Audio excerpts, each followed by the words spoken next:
con nosotros Santiago Basabe, politólogo y profesor de la Universidad San Francisco de Quito. Bienvenido, qué gusto poder contar con su análisis esta mañana. Liz, buen día, un gusto estar acá. Saludos a la teleaudiencia. Estamos ya en cuenta regresiva para cerrar este 2024 y eso nos proyecta a arrancar un año con una campaña electoral que iniciará pues el 5 de enero. Ya diría oficialmente, ¿no? Porque ya hemos visto a los candidatos en acción, pero ¿cómo quizás, Santiago, siente usted que se proyecta esta campaña? Bueno, creo que es una campaña típica, básicamente porque antes de que empiece oficialmente lo que, como decías, en enero, ya hay dos candidatos que han despuntado abiertamente, pensando en la presidencial, me refiero, el presidente Noboa, presidente candidato, y la señora González, la candidata de la Revolución Ciudadana. Y de lo que dicen las encuestas de opinión, al menos las más creíbles, las que han acertado en los últimos procesos electorales, el siguiente candidato, el tercero en disputa, donde sí hay variación, tiene una distancia en términos porcentuales importantísima respecto a estos dos candidatos, lo cual haría prever que, salvo alguna excepcionalidad, un hecho muy difícil de que se dé, tendremos una disputa en primera vuelta, básicamente por saber cuál es el que llega en primer lugar a la segunda vuelta, si el presidente Noboa o la señora González. Y luego, como digo, el resto de candidatos están muy lejos, lo cual en alguna medida podría facilitar la elección del electorado, porque si se piensa que algunos votantes lo hacen, entregan el sufragio pensando en tener un sufragio ganador, deberían escoger entre dos proyectos políticos que en alguna medida, y económicos también los proyectos, que en alguna medida se los conoce y que en alguna medida la gente ya podría decantar o por lo que ha sido o fue el gobierno de la Revolución Ciudadana 10 años, o lo que ha sido este gobierno transitorio con otras características, evidentemente, del señor Noboa a lo largo de este un poco más de un año que va a tener en funciones. Pero de ser así, pudiera ser el resultado nuevamente llevar a los ecuatorianos a decidir entre la propuesta del correísmo y otra opción que hasta qué punto pudiera aglutinar los votos del denominado anticorreísmo, ¿no? ¿Qué fuerza todavía mantiene quizás este grupo considerado anticorreísta total y cómo pudiera ponerse de manifiesto eso dentro de las elecciones? Efectivamente, esa es una gran pregunta. Hasta hoy las últimas dos elecciones han sido básicamente la gente que votaba por la Revolución Ciudadana por una convicción, por ser un voto leal, un voto cautivo, y el resto de gente que en últimas no votaba por el señor Lasso, por ejemplo, o no votó por el señor Noboa, sino por cualquiera que no sea la Revolución Ciudadana. Eso podría volverse a repetir ahora. No quiero votar por la Revolución Ciudadana, podría ser un razonamiento, me refiero. No quiero votar por la Revolución Ciudadana y voy a votar por cualquier candidato que no lo sea. Y si es que es Noboa, aún con sus defectos, lo voy a hacer. Pero también está la otra posibilidad, que la gente que aún siendo anticorreísta sienta aún más rechazo por la gestión del presidente Noboa y termine, aún incluso contra sus convicciones, votando por la señora González. Entonces va a ser la segunda vuelta fundamentalmente un ejercicio de capturar voto a voto por parte de los dos candidatos. Yo creo que la elección en segunda vuelta es una elección muy cerrada, es muy difícil adelantarse a pensar que sea Noboa o que sea González van a ganar con holgura. Entonces yo creo que ahí va a haber una disputa muy interesante, sobre todo tratando de capturar los votos de los 10, 12 candidatos que quedarán al margen luego de la primera vuelta electoral. Pero entonces eso deja sin posibilidad alguna que en este proceso haya una tercera vía, que a lo mejor surja alguna de las figuras que hoy las encuestas no les dan ni el 1%, y eso es lo que dicen pues estos candidatos cuando se los consulta sobre el resultado que van dejando las encuestas. Siempre ponen de ejemplo lo que pasó con el actual presidente Daniel Noboa. Sí, siempre es posible un hecho atípico. Siempre es posible que la candidatura de Noboa se caiga en términos porcentuales durante este mes. Siempre es posible que la candidatura de la señora González se caiga en términos porcentuales durante este mes.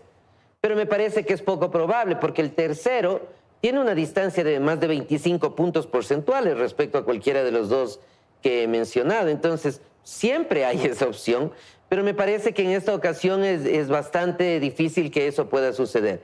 Lo de Noboa fue un caso excepcional. Nadie puede descartar, evidentemente, que una excepcionalidad de ese tipo se vuelva a repetir. Pero dado lo que se ha observado a lo largo de este año, que prácticamente ha sido un año electoral, con mayor o menor intensidad, todo haría prever que la segunda vuelta será una contienda nuevamente entre el correísmo que repite, que da cuenta que tiene una fuerza, que es el partido más importante en términos de organización y de votos en el país, al menos durante la última década, y una segunda opción, que en este caso es el presidente Noboa. Bueno, pero de lo que ya nos van mostrando, cómo van delineando sus estrategias políticas electorales, su comunicación, ya los candidatos, ¿sientes, Santiago, que van en sintonía con lo que quiere ese electorado? Bueno, la Revolución Ciudadana apela a mantener su voto cautivo, básicamente, y creo que ese es un error en términos electorales de ellos, porque más allá del voto cautivo que de alguna manera está asegurado, quizás una estrategia mucho más ambiciosa habría sido, en este proceso electoral, también en el anterior, buscar tener un discurso mucho más amplio de cara a capturar otros espacios que no necesariamente son los absolutamente anticorreístas, por decirlo de alguna manera, pero que podrían llegar a votar por esa organización política. No lo han hecho, han mantenido el discurso de la última década, y eso me parece que en términos de votos no les va a perjudicar para descender el 30-35% que han tenido históricamente, pero no creo que les ayude a crecer.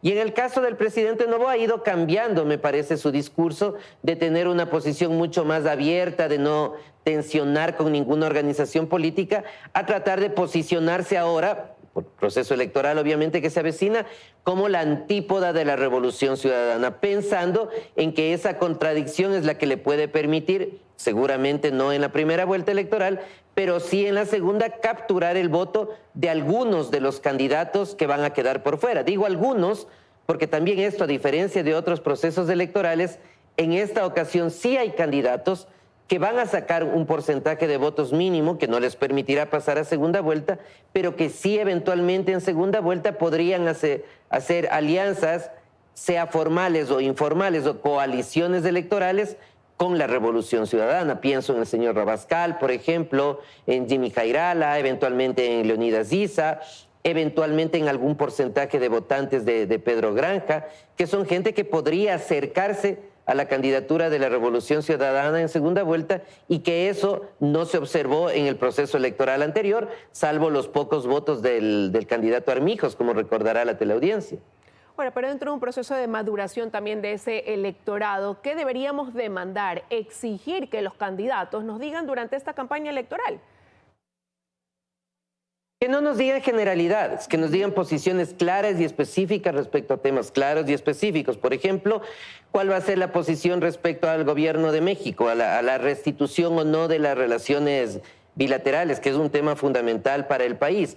¿Cuál va a ser la relación respecto al gobierno del presidente Trump, ahora que se acerca su posesión en los Estados Unidos? ¿Cuál va a ser el manejo que va a tener el país en términos económicos respecto a los organismos multilaterales de crédito, el Fondo Monetario Internacional, fundamentalmente? ¿Cuál es la posición que van a tener respecto a la dolarización? ¿Se la va a fortalecer o se va a buscar mecanismos alternativos? ¿Cuál va a ser la posición del país en el contexto internacional, en términos más amplios, generales? ¿Cuál va a ser la posición del presidente de la República o la presidenta de la República, en el caso de la señora González, respecto a la Corte Constitucional? ¿Cuál es la posición de los dos respecto a la Constitución? Se habla mucho de modificaciones parciales, de una nueva Constitución. Entonces yo creo que las preguntas, más que las respuestas de ellos, porque ellos son políticos y van a buscar evadir, tienen que ser preguntas que impidan o dificulten que las respuestas sean ambiguas, y tratar de buscar que eso le dé alguna claridad al electorado de cara a tomar una decisión. Pero deberían, por ejemplo, contarnos con anticipación quiénes serán su equipo de trabajo cercano, al menos quiénes ocuparán los cargos más complejos dentro del gobierno, saber a quiénes ellos propondrán en un determinado caso de ganar. Absolutamente, y ahí corremos con una ventaja como población. Ya sabemos quiénes medianamente podrían ser parte del gabinete de la señora González. Sería gente que estuvo cercana al expresidente Correa. Y también sabemos quiénes serían los medianamente cercanos o parte del gabinete del presidente Noboa, porque ahora mismo lo tenemos en funciones. Por eso decía que en esta elección en algo ayuda a aclararnos ciertas dudas el hecho de que esté polarizado entre estos dos candidatos la gran parte del porcentaje electoral. Entonces, hay que preguntar a los candidatos, pero también hay que hacer una evaluación como ciudadanos de qué fueron los 10 años de la Revolución Ciudadana, qué ha sido este año y un poquito más del señor Noboa, y comparar y ver cuál de esas dos opciones sería la que más beneficia a los intereses de la población, fundamentalmente de la que tiene menos recursos económicos y menos capital social para generar un ascenso social, una movilidad social. Y esa es la responsabilidad que también tenemos como electores. Gracias, Santiago, por haber estado esta mañana con su análisis aquí en 24 horas. Gracias, siempre un placer, Liz. Buen día a la teleaudiencia. Un abrazo para usted.